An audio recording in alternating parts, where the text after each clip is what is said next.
এই যে আমাদের প্রবাসে দুর্গাপুজো হোক বা কালী পুজো হোক, পুজো হয় তার যে খরচ খরচা সেটা কোথার থেকে আসে সেটা নিয়ে অনেকে কোশ্চেন করেছিলে। তো এই যে আমাদের পুজোর এত আয়োজন হয় সমস্ত কিছুর জন্য কিন্তু এখানে কোনো চাঁদা তোলার ব্যবস্থা আছে কিনা সেটাই বেসিক্যালি কোশ্চেনটা ছিল।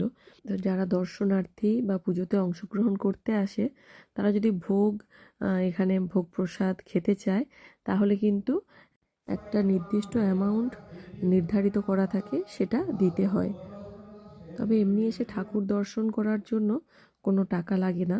আর তাছাড়াও যারা এই উদ্যোক্তা ওনারাই কিন্তু সমস্ত এই যে জিনিসপত্রের আয়োজন করা থেকে শুরু করে ওনারাও অনেকটা টাকা কিন্তু ডোনেট করেন এই পুজোর অন্যান্য সামগ্রী কেনাকাটা করার জন্য, বা অনেকে এমনিও কিন্তু অনেক টাকা ডোনেট করেন এই পুজোর জন্য, বা কেউ কেউ পুজোর কিছু সামগ্রী বা কিছু জিনিসপত্র আলাদাভাবে এই পুজোতে কিন্তু ডোনেট করেন।